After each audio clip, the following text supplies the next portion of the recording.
Hello, everyone, and welcome to a new episode of the Game Art Talk podcast. Patrick Ziegler is my guest today. Hey, Patrick, happy to have you on my show. Hey Chris, happy to be here. Thank you.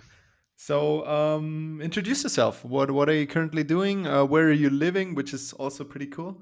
And Um, what? sure, Where are you working at? cool. So I am a junior environment artist at Dambuster Studio, which is based in the UK.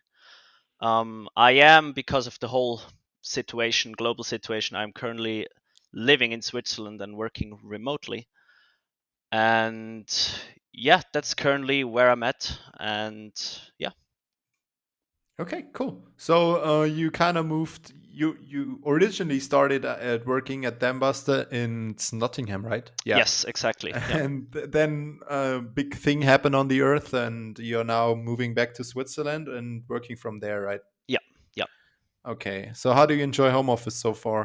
I think it's not for everyone, probably, but Oh for yeah, me, like I yeah, personally, I really enjoy it. yeah, yeah. It's for example, my parents, they just don't like it. But for me, I enjoy it. Of course, I miss the studio and the people, but we kind of keep in touch very well through the online world, which is great, and that actually keeps me sane as well. So that's good. Yeah. Yeah, imagine a world without the internet and having COVID. Exactly. Yeah. Yeah. All right. So let me speak with you about your career. How did Mhm. you start out at being a junior environment artist? Have you worked at another studio before, or yeah? So this is my first industry job at Dambuster, Hmm. and I started out. Well, it was like I think I learned about what even Unreal Engine is. I think like 4 years ago. Um, and then it kind of first I was just like looking into how games kind of get made in Unreal, like some indie games, but then it kind of sucked me in and I got more and more into environment art, and the whole 3D journey began Hmm. pretty much. Um, and then I worked at home because I'm self-taught for about 1.5, 2 years, and then I applied, and then I landed at Dambuster, and that's where I'm now. Okay, cool. So yeah, speaking of self-taught, you have a pretty cool PDF documentation on your ArtStation store. Oh, thank Uh, you. you Yep. you um you guys should really check it out, and it's pretty cool, especially for people who want to become a self-taught 3D artist or environment artist. Mm, Yeah, so check it out. So let's speak about self-taught a bit. sure. Just jumping right into it, can you give me some advantages or disadvantages compared to a normal university, like a games university, more popping out now? Yeah. Okay. Yeah, sure. So I think like when it comes to the advantages, and that's just because I never went to uni, so maybe like some people have a way different perspective than I do. um but from what I've heard and know is like, I mean, the first point, and that is an obvious one, is like you can save a lot of money just by teaching yourself. You will have some expenses in courses, mentorships, and maybe some tutorials, but usually they don't amount up to the same money amount than, for example, a lot of unis do. Hmm. And what I think is really cool is you kind of can really pursue your own interests and really go into the one topic that interests you the most. So, for example, for me, I first was heavy into like weapon art or just like making weapons. But then I realized that I really enjoy making environments because I tried it as well. And then I just went all in to that. Whereas I think, and that might really depend on the uni, you kind of have a given curriculum that everyone has to follow. So I think the cool thing about being self-taught is that you can kind of choose your own path.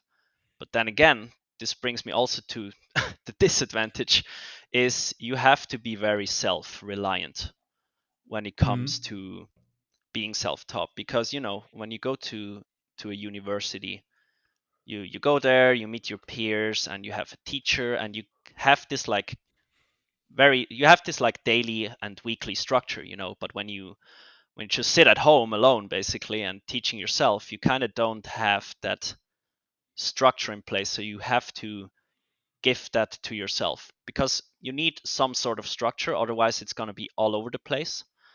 And if it's all over the place, it can take you very long, or you give up because you get too confused. Okay. um, So you would say like a good self-discipline and having like some type of plan how you want to achieve it is very important. yeah, pretty much. Yeah, it's like you because sometimes you have a lot of days where because when you don't have to go to school, you can just say like, well, today I'm just not going to do anything. I just play video games or whatever. Yeah. And it can be very challenging. And because I definitely had those days, where I just like, nah, today I just don't feel like it, I'm gonna do nothing. But like if there are too many days like that, you have to like bring yourself back to it and like, okay, but I have to sit down, because if I don't do anything, nothing's gonna happen. um, which brings me to an important point actually, because one cool thing that I think you get at uni is you have people around you who are hopefully also motivated to get better, to improve their art, and to find a job in the games industry. And because for me, in when you're self-taught and like at home, there's no one really around you, um, which is something I actually wish I had done earlier in my learning days, is like just to reach out to people online. There's a lot of Discord communities and stuff, and just Hmm. hang out more in there, just to kind of get people, just kind of work together with people. And I don't mean working together like on the same project, I mean more like working together and sharing ideas, and like, hey, look, I'm doing this and this person is doing this. I think that can really help to kind of push each other and learn from each other, which is always a great way to improve fast. Yeah. Okay, so these were like all like some disadvantages. Let's speak about some advantages compared to uni. So Hmm. money is a big thing, right? Exactly. Yes. Um, and I think like the money part is one thing, but also like I had the chance, because when you self-taught, you need some sort of help. Like you're never truly self-taught. If you would really teach yourself everything, it would take you like Yeah, this 10 is years. undoable. Yeah, Yeah. exactly. So you really need people to kind of guide you, and this can be in a form of a tutorial. This can be in form of a course like CGMA, like weekly classes, or mentorships. And what is really cool and what helped me a lot is like all the people that taught me when I enrolled in those courses or mentorships. They were all people that have a day job in the games Yeah. industry, so they're Yeah. really, really familiar and up to speed with all the current workflows and like how it really is done in the studios. And you don't just learn some random technique that might or not maybe not use. You actually learn how to make stuff, how it's actually made within the game studios. So I think that can be a very big advantage. And I mean, I got in the industry after like, if I would give a number, like 1.75 years maybe. Hmm. And I think a lot of people who go to uni, it takes them a lot longer because they first have to go through this 3-4 year degree.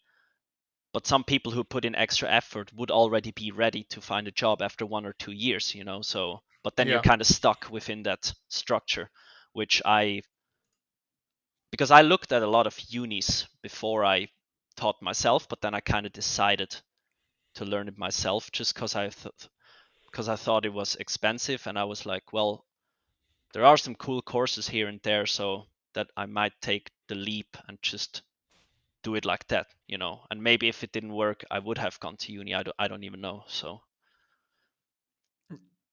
So you would say when you put in the work, you can save also a lot of time compared to university. yes, I'm definitely sure of that. Yes. Okay. Which is where the self discipline and stuff comes in again.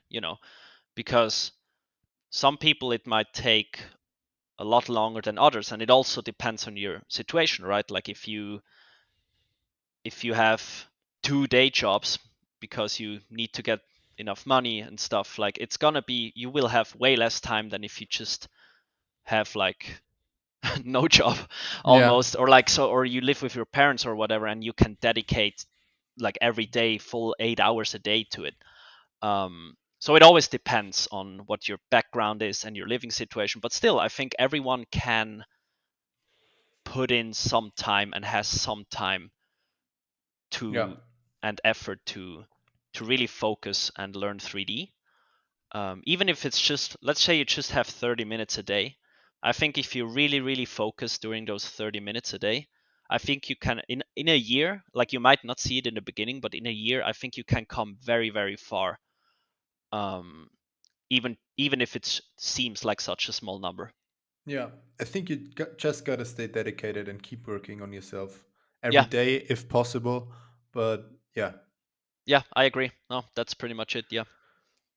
So like taking a look back at the at your self learning or your self taught journey, what Mm. would you now, knowing everything, what would you now do differently when like starting fresh again?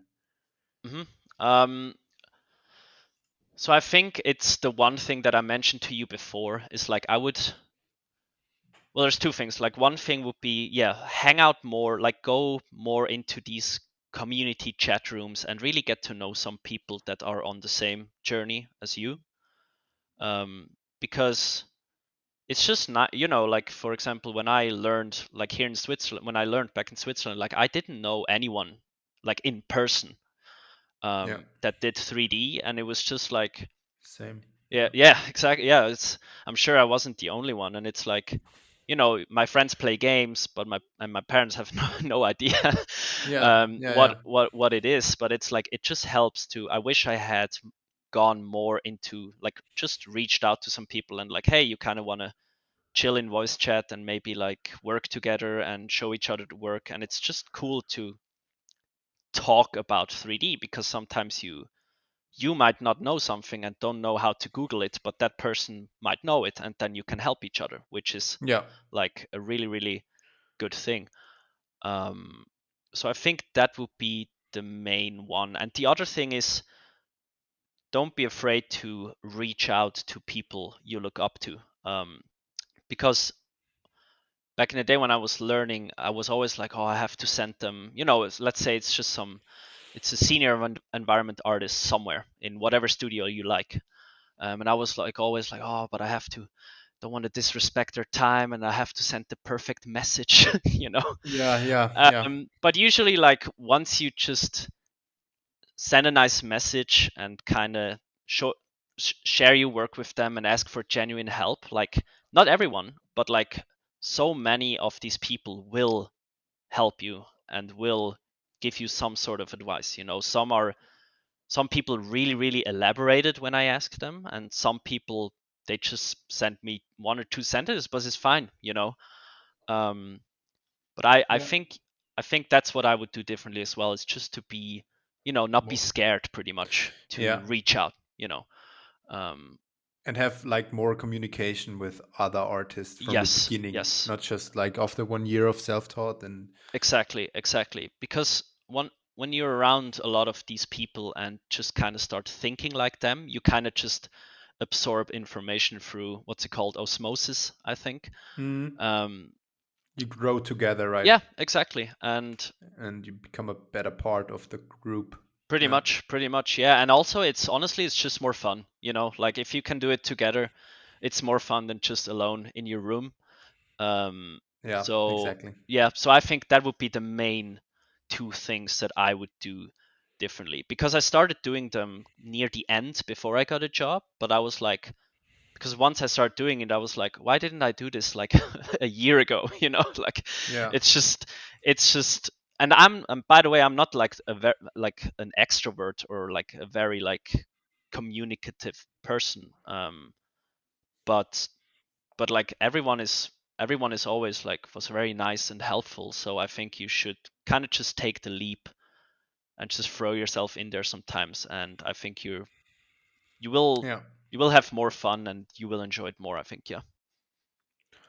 Uh, you spoke about mentorships before. Mm. So did you ever take a mentorship? I did. Yes, I Okay. took three mentorships. Three. Okay. Yes, So three. like environment art mentorships or prop mentorships. Yeah, so the first one was I took a weapon art mentorship.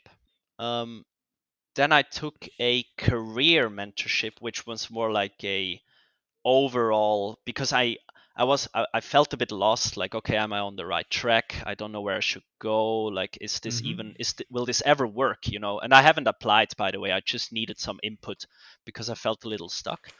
So how Um, was it? yeah, it was great. It got me, because sometimes, like, it wasn't like new crazy information that like blew my mind. It was more like, sometimes you just need a little self assurance, and like assurance from another experienced person that you are on the right track, and that you need to improve there and there, but if you just keep going, it will work out eventually. And then he actually recommended me to do another mentorship with Christopher Ratsby, who's an environment artist, senior environment artist, I think, or even lead at Ubisoft Massive.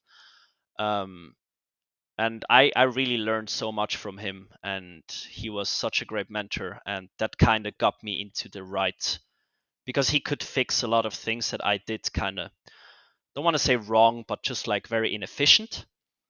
Hmm. And so yeah, I like, through those mentorships, like I think I really have to thank them to what got me like my first job. It's like, it's not the mentorship itself that gives you, like, you can't hop on a mentorship and like, oh, after this I'm going to be good enough to get a job, but it's like, Yeah, this is no guarantee for a job, right? exactly, but Yeah. it is, if you go in, and are willing to learn, and you are like, okay, let's do this, and I want to dedicate a lot of time to 3D during that mentorship. So, because the more you put in time into the mentorship, the more you will get out of the mentorship.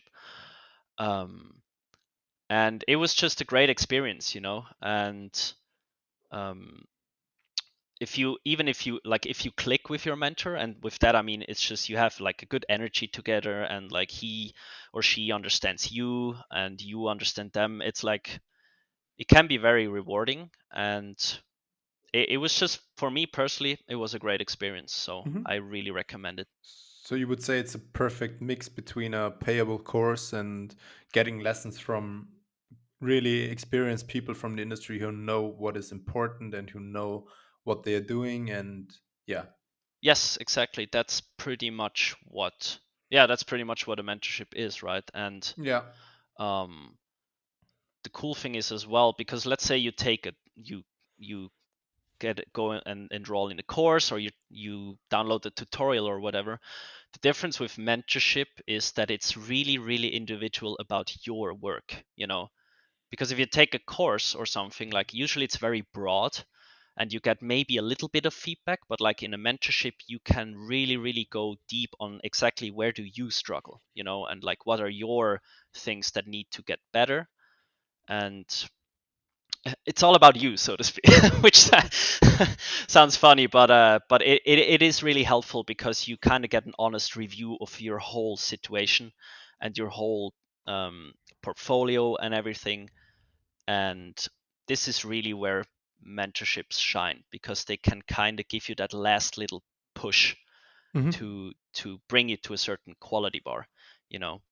Um, that's Okay. why I also think, and I think I wrote this in the PDF as well, you shouldn't, or no, let me rephrase, like, it's good to take a mentorship once you're at a point where you kind of feel stuck, because like, if you just want to learn Maya or Blender, like, there's enough YouTube tutorials to teach you, you Yeah. don't need a Sure. mentorship for that, Yeah. or even like how to make a prop, or how to make a trim sheet and all. There's like YouTube tutorials, there's ArtStation Learning for this stuff.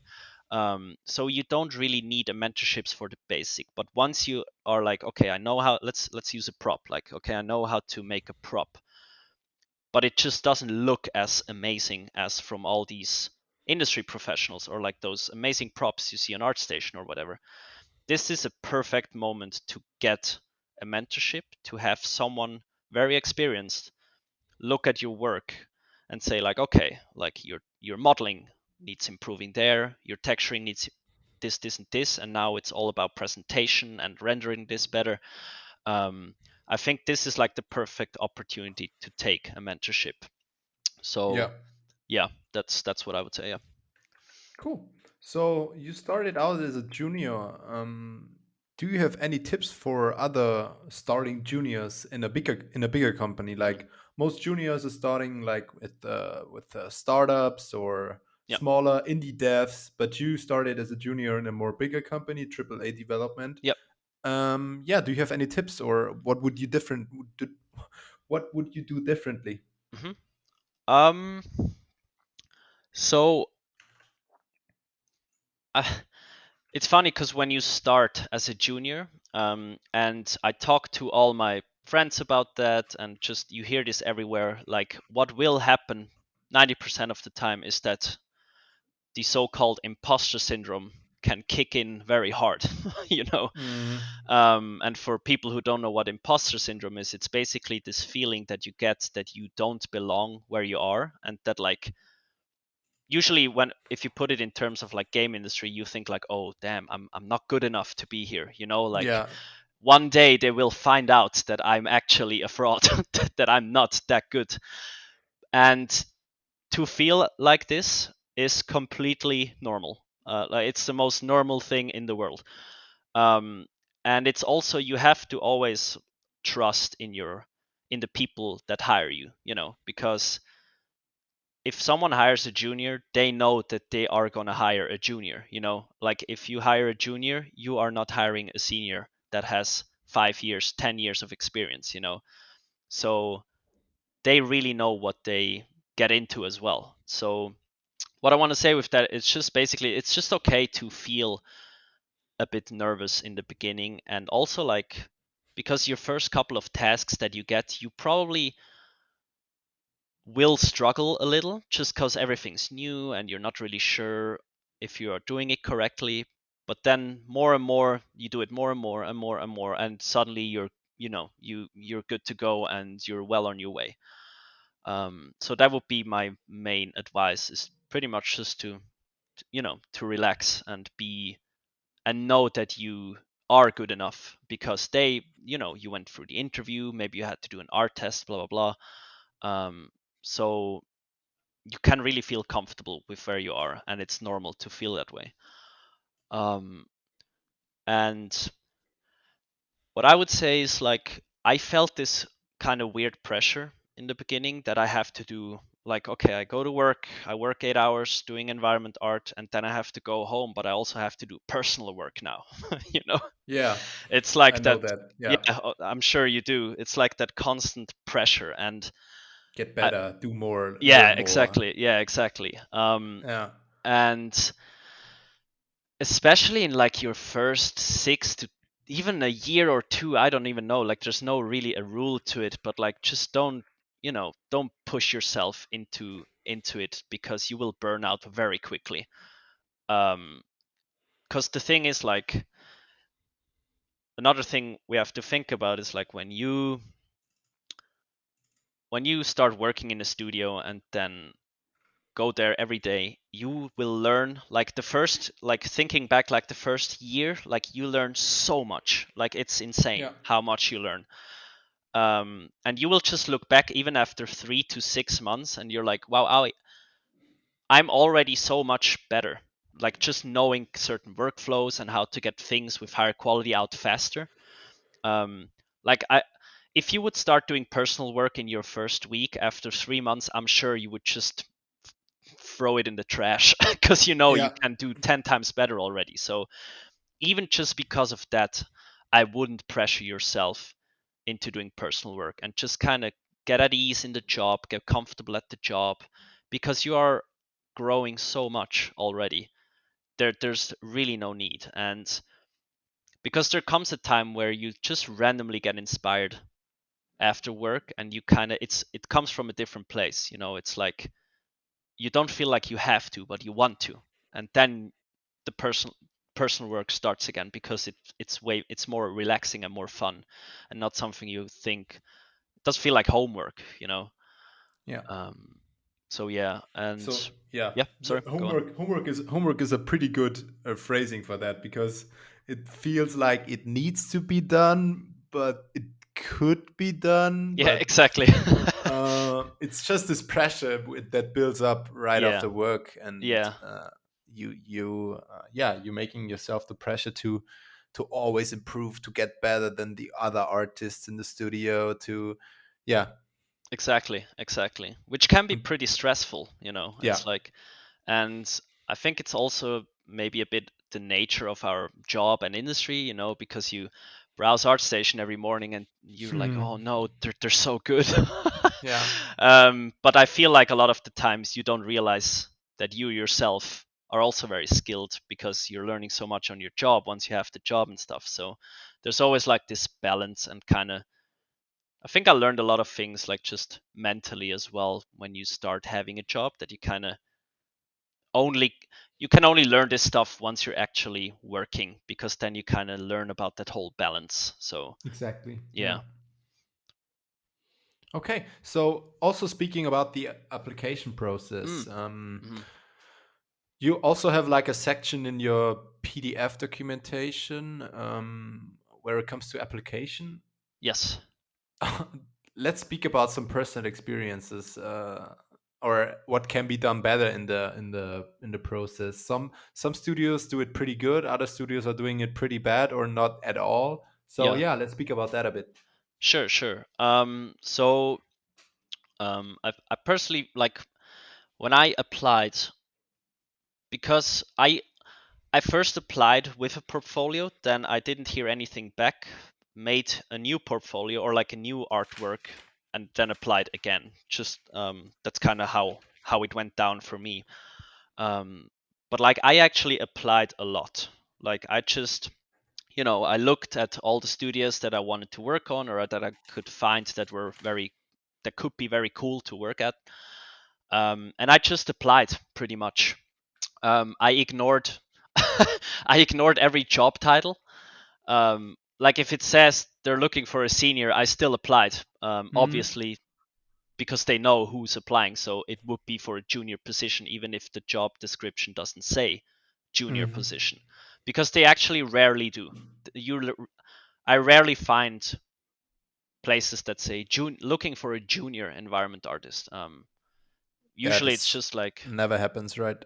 exactly, yeah. Usually it just says like looking for an environment artist. But the thing is there as well is like, um, just apply, and a lot of studios actually are looking for juniors. And if they see your portfolio and they like your work, they might actually invite you for an interview. So I really went in with a I got nothing to lose mentality. You know, um, there I just want to say, never, don't spam. Always check your spelling, your grammar, and just stay professional. When you apply to this place, that's like one of the main advice. Because if an email looks shady, they just immediately delete it, because why would they spend the time? Yeah. They already get so many applications. So really try to polish your CV, polish your cover letter, and really check for spelling mistakes.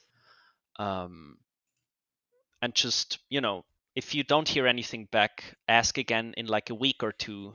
Um, just send them a friendly email, and then maybe after 2 3 weeks again, and usually then I just leave it. Um, but what I think could be, for example, this brings me to the point which could be done better even by studios, because a lot of the times you apply and you just never hear anything back. Yeah. Yeah, I Um, know that. And this yeah, is like pain. exactly. Yeah, it's just weird, Like, I actually prefer a rejection than not hearing anything. Yeah, just it's just a no in an email. This would be enough, you know? Yeah, pretty much, because then you know where you stand, right? Yeah. Um, I don't and get it. Yeah. yeah, I don't get it either, because like because I understand that they get a shit ton of For applications. sure. Yeah, for Yeah, sure. and because I worked in HR for like 1.5 years, and I worked actually in recruitment, and we try to get back to everyone within 2 weeks, 1 or 2 weeks, I think, even like rejection or whatever it is. And I think that would help a lot of people, because I think a lot of students, and that was including me, by the way, when I back in the day, like I'm like, okay, but I still have those 15 applications open that I haven't heard back. So maybe, but Mm. then to this day, they haven't sent me a rejection. It was funny because one company actually sent me a rejection 8 months later. And I was like, well, thanks, guys. Thanks Very for letting me helpful. know. Mm. Thanks for letting me know. Like they just have, just don't even bother by then. Um, but I think that's why it's really important that you, when you apply to studios, always keep working on your portfolio until you have a job. um, Yeah. I think once you have a job, then you can, so to speak, stop. Because if you don't have a job yet, that's the tough thing, especially talking about rejections. It's like when you hear nothing back or only get rejections, it usually means your work isn't good enough. It's like the most brutal form of feedback, so to speak. Yeah. Um, Definitely. yeah, and once your work is actually up to a certain standard, you will hear back. Like you will maybe get an interview, or people like taking an interest in your work at least. Um, so I think that's very important that you just kind of keep working on the side when you do those applications. Um, but I feel Yeah. Not like just never. Yeah, sorry. sorry. Not just rely on the application process. And I sent out now all my applications. Now I gotta wait and Mhm. don't need to work on my portfolio. We'll see how it works, and then if I get a no, I will work again. Yeah, exactly. Because that Yeah. no might come after 8 months, so Yeah. so you never know. Yeah. Yeah. Okay, so you are currently a junior. Yes. Not just like, let's not speak about your position in general, Hmm. but let's speak about senior. Yeah. When would you say is the perfect step or the perfect yeah, step up for being a senior environment artist, or just being a senior artist, Sure. speaking generally? Yeah. Um, so that I think it always, like, especially with like promotion and all those things, I think it's very, very individual by how every studio does it. Um, like I Hmm. think some studios, they promote you very fast if you're very skilled, but some studios, they just like, no, we promote you to senior after 6 years, and that's just a hard set rule, for example. Yeah, yeah. So it always depends, but um, I think once you are at a point where, because a lot of companies have like internal, like, so to speak, not rules but like steps on what, Hierarchies. Yeah. yeah, hierarchies, exactly, like what people in what position are doing. Hmm. Hmm. And if you, in your own company, but even on other job descriptions, if you read um, those requirements, so let's say like must have at least 4 or 5 years experience, and like must be able to do this and this, if you start seeing I tick all the boxes, I think that would be a good point to ask, at least talk about it with your lead. um, what are the next steps to be promoted to senior? And I think a lot of, like, to become senior, I think you need at least a few years experience. Again, depends on the studio how many years, but at least a few, I would say. So usually I think it's around the 3 to 7 years range, very broadly speaking. uh, but I think once you start ticking all the boxes, and you also start, like, you get more, another thing would be like you get more and more responsibility at work. Like maybe in the beginning you just get this asset, and then you get this part of the street, and then you get your own little room or building to create, Hmm. and suddenly you are Yeah. creating half the map, and suddenly you are managing other juniors to help you create the whole map. Then it's a perfect time to ask Yeah. for what are the necessary steps to do to become a senior and get promoted. Yeah, So you're becoming more responsible also for other tasks or for other artists that exactly. Yeah, that could be like a sign that you are ready for the next step. I think so. I think so. Yeah, I think also a Okay. big one is helping new people, like juniors. And like we at work, juniors, and we help each other all the time, but like it's also like taking a certain amount of responsibility and like guiding a junior through the whole thing. It's like a really senior thing to do.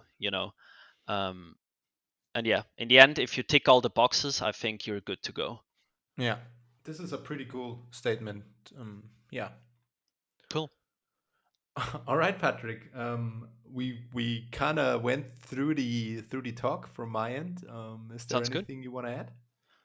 Um no, not I really. think we I'm spoke about all the questions Yeah, we I think kind of discussed before. yeah, that's perfect. No, I Um, think it's just, yeah, if you feel, I mean, last thing I would say is just like, don't give up. I know it's a very cheesy thing to say. yeah, yeah, but Um, it's in the end, it is yeah, how it is. Yeah, exactly, because a lot of people I see have a lot of potential and then they give up, and it hurts, to watch, because it's like, oh man, you've been so close. So, yeah, um, yeah, do the extra mile. Yeah. exactly, yeah, exactly. All right, Patrick. Thank you so much for being my guest, and I will put all your information in the info box. You all guys should check him out, and feel free to ask if you have any questions. Yeah, thank you. Yeah, great. Thank you for the podcast invite, Chris. Thank you. Thanks, and take care. Yeah, you too. Thanks. Bye bye. Bye bye.